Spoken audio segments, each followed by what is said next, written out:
الحمد للہ وکفا وسلام علی عبادہ الذین اصطفى اما بعد اعوذ باللہ من الشیطان الرجیم بسم اللہ الرحمن الرحیم وَلَقَدْ ضَرَبْنَا لِلنَّاسِ فِي هَذَا الْقُرْآنِ مِنْ كُلِّ مَثَلٍ لَعَلَّهُمْ يَتَذَكَّرُونَ قُرْآنًا عَرَبِيًّا غَيْرَ ذِي عِوَجٍ لَعَلَّهُمْ يَتَّقُونَ وقال النبي صلى الله عليه وسلم إن الله يحب أن يقرأ القرآن كما أنزل صدق الله العظيم وصدق رسوله النبي الكريم ونحن على ذلك لمن الشاهدين والشاكرين والحمد لله رب العالمين۔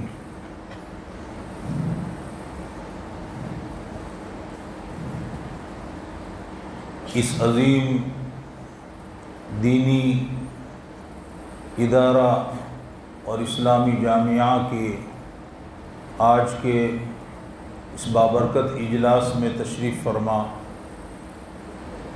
معزز علماء کرام، قراء اعظام اور سرور کونین صلی اللہ علیہ وسلم کے معزز مہمانوں،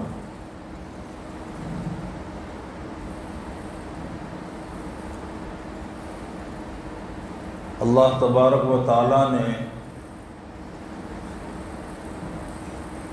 اپنے مقدس کلام کو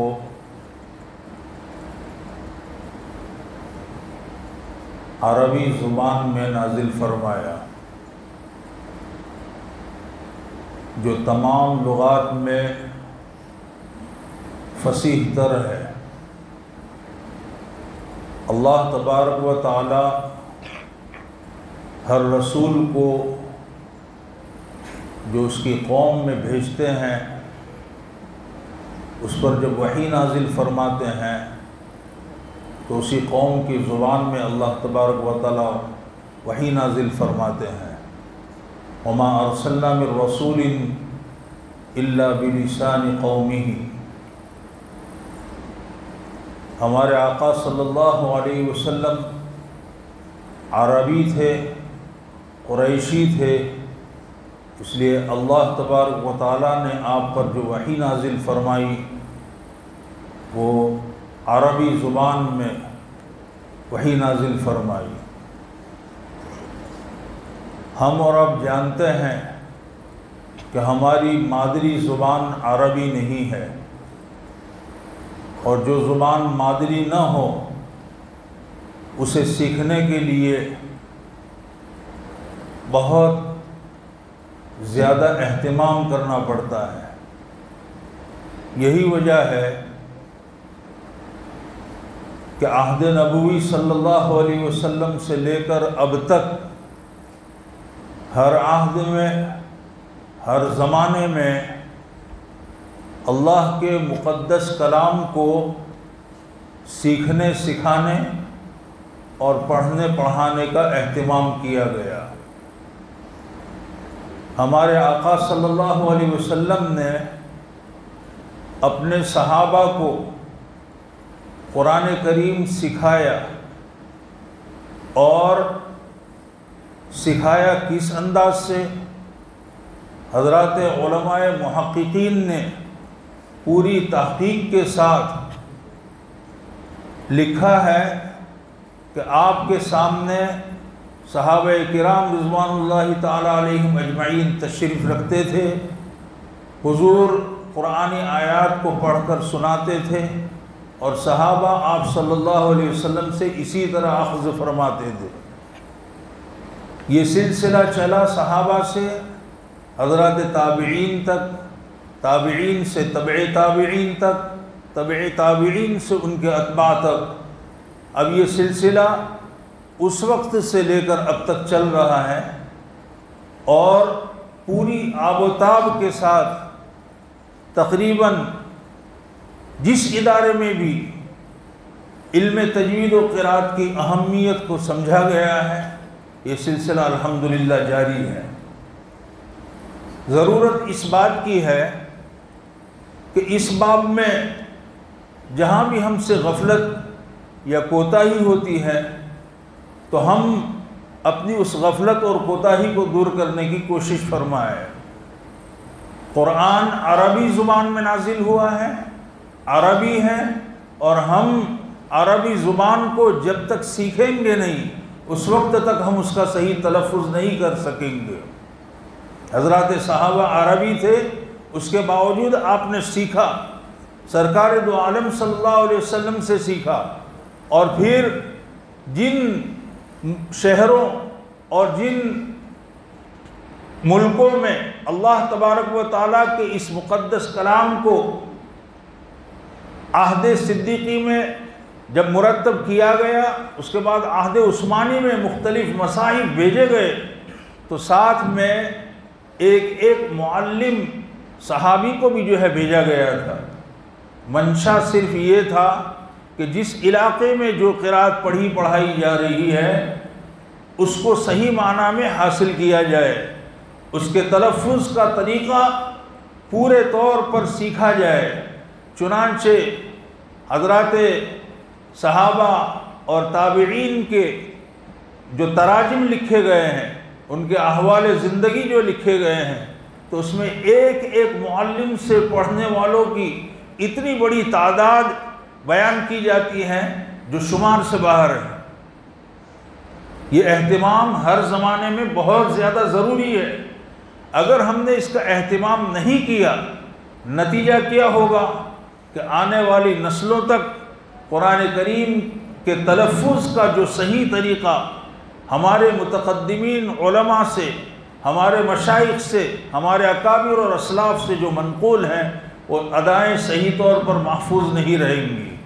اس لیے میں اس ادارے کے میرے معلمین جو بھائی ہیں ان سے بادب درخواست کروں گا کہ الفاظ قرآن کریم کی حق تعلیم کی ادائیگی کی ہمیں پوری کوشش کرنا چاہیے، اور اس باب میں ادنا غفلت سے جو ہے ہمیں بچنے کی کوشش کرنی چاہیے۔ اور یہی وجہ ہے کہ ہمارے اکابر اور اسلاف میں سے ایک طبقہ وہ ہیں جنہوں نے اپنی پوری حیات مبارکہ کا ایک ایک لمحہ اس عظیم کام کے لیے صرف کیا، اور وجہ اس کی وہ بتایا کرتے تھے کہ سرکار دو عالم صلی اللہ علیہ وسلم کے مبارک ارشادات ہے، بخاری شریف کی روایت ہے، خیرکم من تعلم القرآن وعلمہ، کہ تم میں سب سے بہتر وہ شخص ہیں جو قرآن کریم کو سیکھے اور سکھائے۔ ہم جس امام کی قرأت ابھی سن رہے تھے، امام عاصم رحمۃ اللہ علیہ، ان کے شیخ ابو عبد الرحمن عبداللہ ابن حبیب سلمی رحمۃ اللہ علیہ، ان کے احوال میں لکھا ہے کہ جامع کوفہ کی ایک ستون سے ٹیک لگا کر اپنی عمر مبارک کے 40 سال اس عظیم کام کے لیے آپ نے صرف فرمائے۔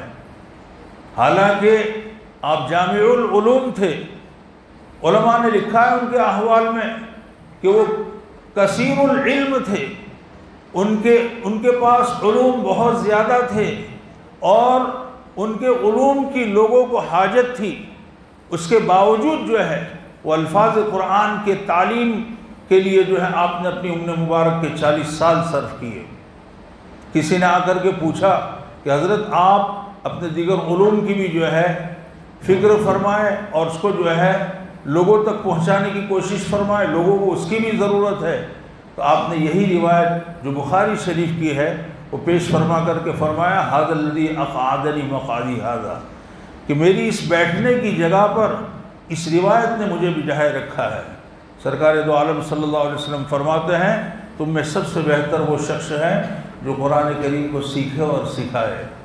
حضرت شیخ نے فضائل قرآن میں تحریر فرمایا ہے کہ اکثر کتب حدیث میں یہ روایت اسی طرح وارد ہوئی ہے، خیرکم من تعلم القرآن وعلمہ، یعنی واو کے ساتھ، لیکن بعض کتب حدیث میں او کے ساتھ ہے، یعنی تم میں سے سب سے بہتر شخص وہ ہے جو قرآن کریم سیکھے یا سکھائے، او علمہ، یعنی دونوں کام میں سے کوئی ایک کام کرے وہ بھی سب سے بہتر ہے۔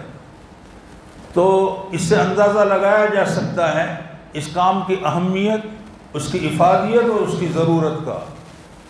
میرے بھائیوں، مجھے قاری عبدالباری صاحب سے معلوم ہوا کہ اس ادارے میں عصری علوم کے ساتھ یہاں الحمدللہ شعبہ عالمیت کی کتابیں بھی جو ہے پڑھائی جاتی ہیں اور طلبہ پڑھتے ہیں، اور ایک طبقہ بڑا وہ بھی ہے جو درجات حفظ میں داخل ہیں، اور درجہ حفظ میں وہ داخل ہو کر قرآن کریم کے الفاظ کو حفظ فرما رہے ہیں۔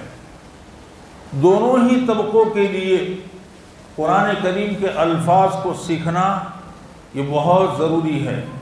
اس باب میں ہماری طرف سے کوتاہی نہیں ہونی چاہیے۔ اگر ہم نے قرآن کریم کے الفاظ کو صحیح نہیں پڑھا تو الفاظ کی تلاوت کا اجر تو دور کی بات رہی ہے، گناہ ہمارے سر پڑے گا۔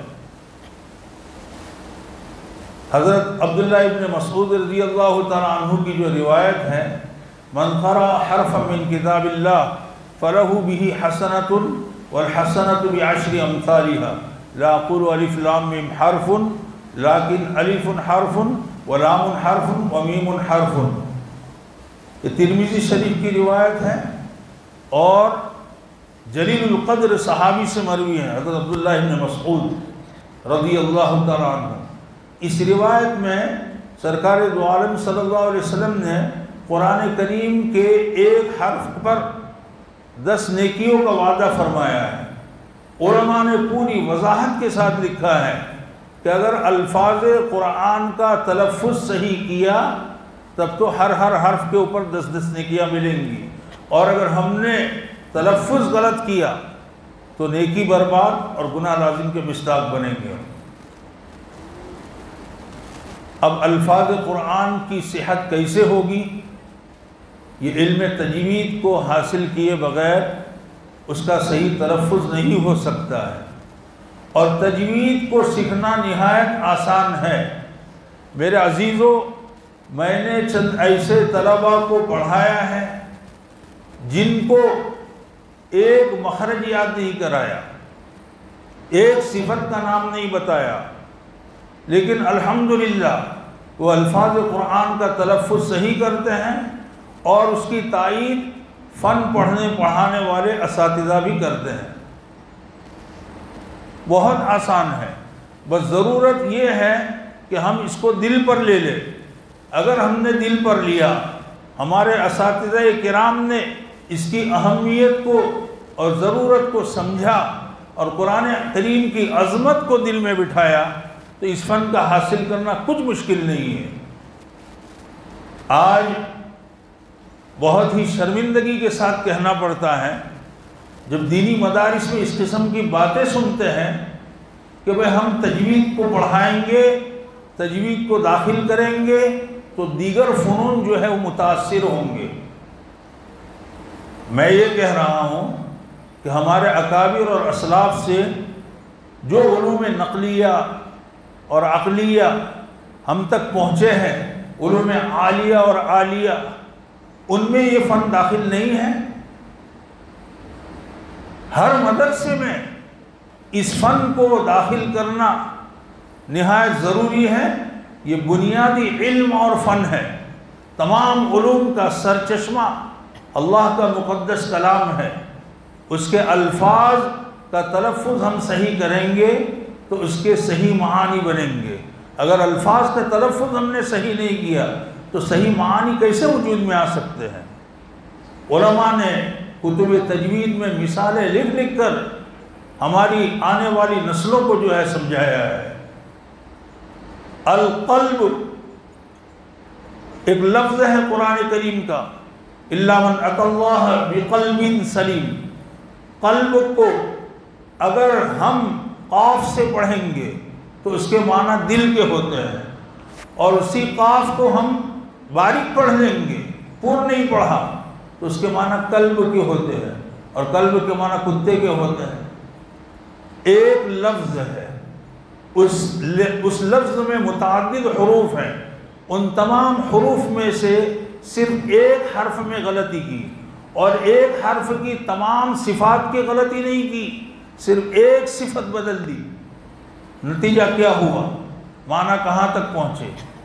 اب اس کے بعد ہم کہیں گے کہ یہ قرآن کی آیت ہے، اِلَّا مَنْ أَتَى اللَّهَ بِكَلْمٍ سلیم، کاف سے کوئی تلفظ کرے العیاذ باللہ، ہم کہہ سکیں گے کہ یہ قرآن کی آیت ہے؟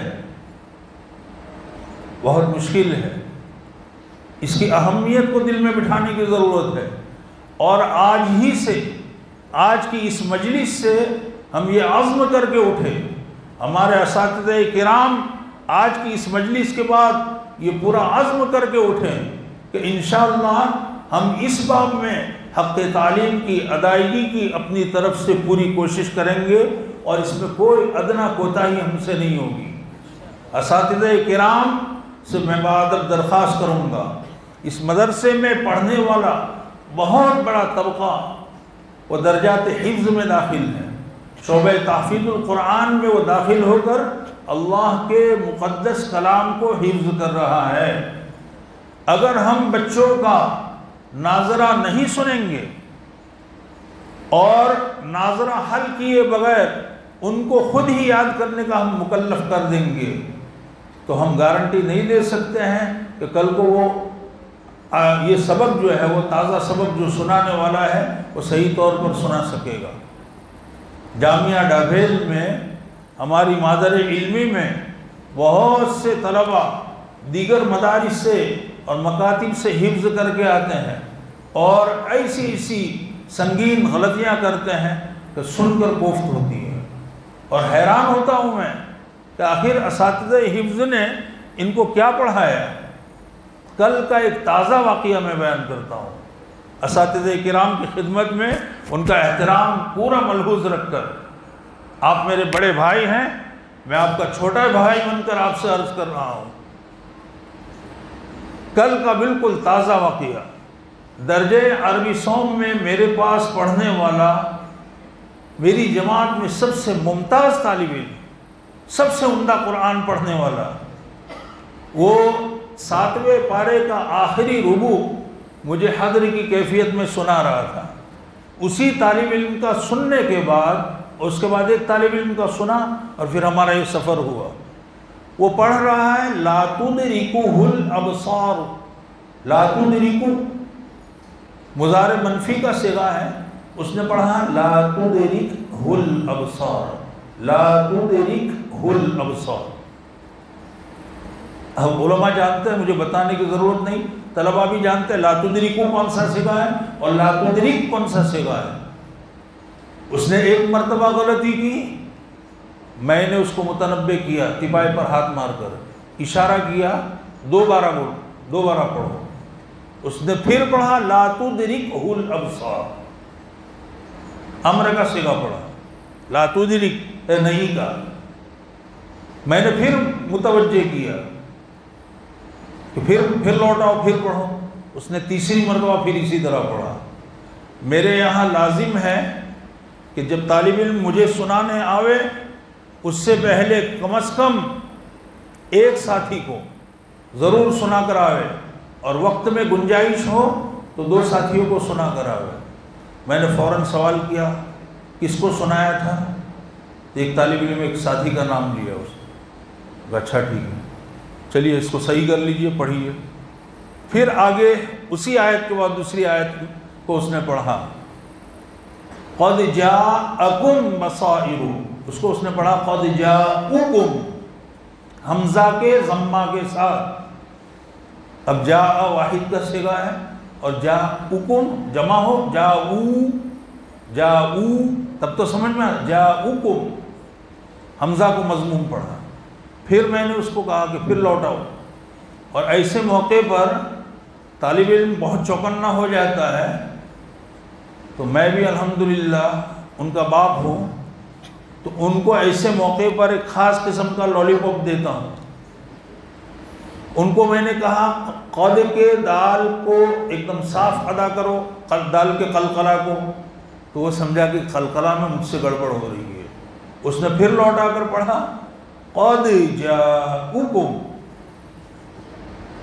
میں نے پھر تیسری مرتبہ لوٹایا پھر اس کے بعد جس طالب علم نے سنا تھا اس کو بلایا، میں نے کہا آپ سنیے، اور ان کو مکلف کیا کہ جیسا تم نے میرے سامنے پڑھا تھا ٹھیک اسی طرح آج دوبارہ پڑھو ان کے سامنے، اسی طرح پڑھو۔ اس طالب علم نے دونوں آیتوں کے دونوں لفظوں کو غلط پڑھا۔ اب ان کی مسئولیت شروع ہوئی، ان کی گرفت شروع ہوئی کہ آپ کو سننے کے لیے جو مکلف کیا ہے آپ ایسا ہی سنو گے؟ جامعہ میں آپ نے اپنے اساتذہ سے اسی طرح پڑھا ہے، اسی طرح سنا ہے، یہاں رہ کر آپ اپنے اندر نقد کی صلاحیت پیدا نہیں کرو گے تو مستقبل میں پھر اسی طرح قرآن سنتے رہو گے۔ بہرحال جو تنبیہ کرنی تھی، جو نصیحت کرنی تھی ان کو کیا۔ اس کے بعد پھر اس طالب علم کو 40 مرتبہ میں ایسی غلطیوں کا اعادہ کرواتا ہوں ایک مخصوص انداز سے، وہ میں یہاں پتہ نہیں بیان کرنا مناسب نہیں ہے۔ 2 پیر پہ کھڑے ہو کر، 1 پیر پہ کھڑے ہو کر، پھر رکوع کی حالت میں دیوار سے ناک لگا کر 40 مرتبہ، اور اس کا نام میں نے چلہ رکھا ہے، اپنی ایک اصطلاح، لا مناقشۃ فی الاصطلاح، اصطلاح میں کوئی جھگڑا نہیں ہے، اپنی ہر آدمی اصطلاح قائم کر سکتا ہے۔ میں نے کہا کہ یہ 40 مرتبہ اس طرح پڑھو، اس کا نتیجہ یہ ہوتا ہے الحمدللہ کہ دوبارہ جب طالب علم پڑھتے ہوئے خاص اس مقام پر پہنچتا ہے تو اس کو وہ چلہ یاد آ جاتا ہے، اور اس غلطی سے وہ ہمیشہ کے لیے محفوظ رہتا ہے۔ میرے بھائیوں، اساتذہ کرام، میرے بڑے بھائیوں، میں آپ سے پوچھ رہا ہوں، ایک طالب علم زمانہ حفظ سے لے کر عربی صوم تک پہنچا، وہ بالغ ہونے کے بعد اس نے کتنے سال نماز تراویح میں جو ہے اس نے قرآن کریم سنایا، اور ہر سال وہ غلط سنا رہا ہے، ہر سال۔ کتنے افسوس کا مقام ہے۔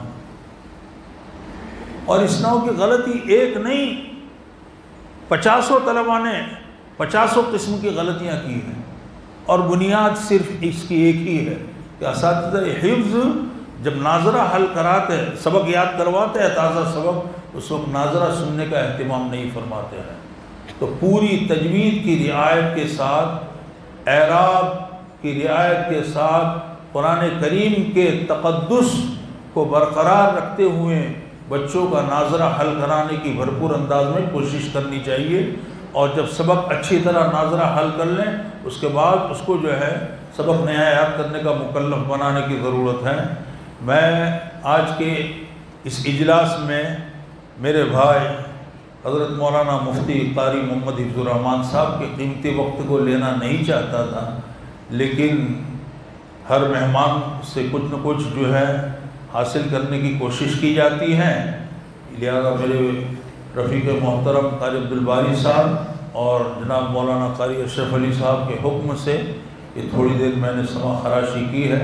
اللہ تعالیٰ ہمیں ان گزارشات پر عمل کرنے کی توفیق اور سعادت عطا فرمائے، اور الفاظ قرآن کی صحیح تعلیم کو جو ہے آنے والی نسلوں تک پہنچانے کی ہم سب کو سعادت نصیب فرمائے۔ وآخر دعوانا ان الحمد للہ رب العالمین۔